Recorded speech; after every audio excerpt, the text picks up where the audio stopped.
तालुक्यातील शेतकरी सभासद सुज्ञ त्यांनी गांभीर्याने विचार करून मतदान करावे. प्राध्यापक रामदास झोळ. करमाळा तालुक्यातील शेतकऱ्यांचा राजवाडा म्हणून प्रसिद्ध असणाऱ्या श्री आदिनाथ सहकारी साखर कारखान्याची पंचवार्षिक निवडणुकीची रणधुमाळी सुरू आहे.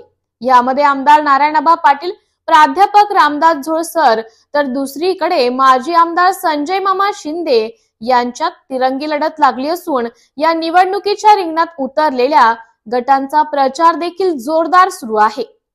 श्री आदिनाथ सहकारी साखर कारखान्याच्या पंचवार्षिक निवडणुकीची रणधुमाळी सुरू आहे. यामध्ये प्रत्येक पॅनल प्रमुखाकडून विविध विषयांच्या माध्यमातून जोरदार प्रचार सुरू आहे. या निवडणुकीत दोन्ही पॅनलच्या प्रमुखांना एकमेकांवर आरोप प्रत्यारोप करण्याशिवाय काम नाही. यांना शेतकरी सभासदांचे काही देणे घेणे नाही, त्यांना फक्त आरोप प्रत्यारोप करायचे आहे. तालुक्यातील शेतकरी सभासद सुज्ञ आहेत. आम्ही कारखाना कसा चालवणार हे वारंवार सभासदांच्या समोर गेलो आहे. समोरील दोन्ही विसंगती दिसून येत आहे. राम सातपुते आणि राम शिंदे हे दोघं महायुतीचे असून महाविकास आघाडीचा प्रचार करत आहेत. त्यामुळे शेतकरी सभासद सुज्ञ आहेत. शेतकरी सभासदांनी कारखाना चालवणाऱ्यांचाच म्हणजे आमच्या शेतकरी विकास पॅनलला निवडून द्यावे असे आवाहन आदिनाथ शेतकरी विकास पॅनलच्या वतीने प्राध्यापक रामदास झोळ सर यांनी केले आहे. नमस्कार, मी प्राध्यापक रामदास झोळ. करमाळा तालुक्यातील सर्व आदिनाथ सहकारी साखर कारखान्याच्या सभासदांना विनंती करतो की येणाऱ्या 17 तारखेला आपण सर्वांनी शिट्टी या चिन्हाच्या समोरील शिक्का मारून आपण आमच्या सर्व उमेदवारांना प्रचंड बहुमताने निवडून द्यावं. कारण ही निवडणूक खूप महत्त्वाची आहे. या निवडणुकीमध्ये समोर 2 गट आहेत. त्या 2 गटामध्ये फक्त टीका टिप्पणीशिवाय कुठलीही गोष्ट केली जात नाही. या निवडणुकीमध्ये आपण दोन्हीही पॅनलच्या जर पोस्टरचे तुम्ही तुलना केली तर त्याच्यामध्ये तुम्हाला असं दिसेल, रोहितदादा पवारांना आत्ताचे जे आमदार आहेत नारायणआबा पाटील काही दिवस पोस्टरवरती ठेवलं आणि ज्यावेळेस त्याच रोहितदादा पवारांचं पोस्टर ज्यावेळेस संजय मामांच्या महायुतीच्या पॅनलवरती चळकलं त्यावेळेस त्यांनी त्यांच्या पोस्टरमधून नारायणआबा पाटील रोहितदादांना त्यांच्या पोस्टरमधून काढून टाकण्यात आलं.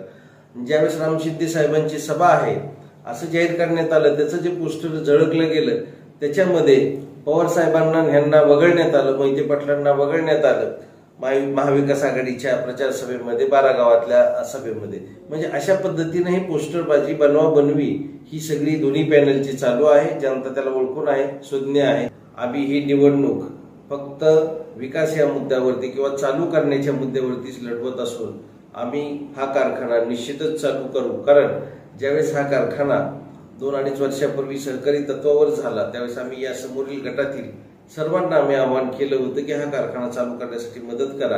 पण कोणीही सहकारी तत्वावर झाल्यानंतर मदत केली नाही, तर आता काय ते कारखाना चालू करणार आहेत. त्यामुळे आम्ही त्यावेळेस सर्वांनी लोकवर्गणी करून आम्ही स्वतः काही पैसे टाकून तो कारखाना चालवला, सगळ्यांचे पैसे दिले. म्हणजे एक आम्ही छोटीशी चुणूक त्या ठिकाणी दाखवलेली आहे. निश्चितच आम्ही प्रामाणिकपणे तो कारखाना चालू. आणि त्याचबरोबर समोरच्या गटातटामध्ये तुम्ही बघताय की समोरचे जे 2 पॅनल आहेत, राम शिंदे साहेब राष्ट्रवादीचा प्रचार करतायत महाविकास आघाडीचा, राम सातपुते साहेब भाजपचेच नेते ते करतायत महायुतीचा प्रचार. आणि जे महायुती म्हणून लढवतायत ते महायुतीच्या कुठल्या घटक पक्षाचे सदस्य आहेत हे त्यांनी आम्हाला जनतेला सांगावं. आणि हे एकमेकावरती आरोप करतायत की यांनी कारखाना विकला, त्यांनी म्हणतात त्यांनी 2 कारखाने विकले. हे जनतेला सर्व ज्ञात आहे, ते सांगायची गरज नाही. तुम्ही कारखाना कसा चालू करणार ह्या मुद्द्यावरती समोर गेलं पाहिजे.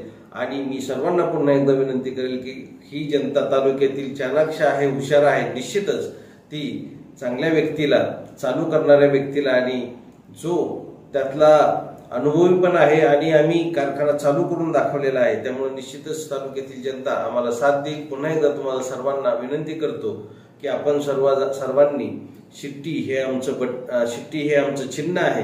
त्या शिट्टीच्या चिन्हाच्या समोर आपण शिक्का मारून 9 पत्रिका आपल्याला समोर येणार आहेत. त्या वेगवेगळ्या कलरच्या पत्रिका असतील 9. त्या 9 पत्रिकेत जिथं जिथं शिट्टी चिन्ह दिसेल त्याच्या समोर आपण शिक्का मारून आमच्या सर्व उमेदवारांना प्रचंड बहुमताने निवडून द्यावं असं सर्वांना आवाहन करतो, विनंती करतो. धन्यवाद.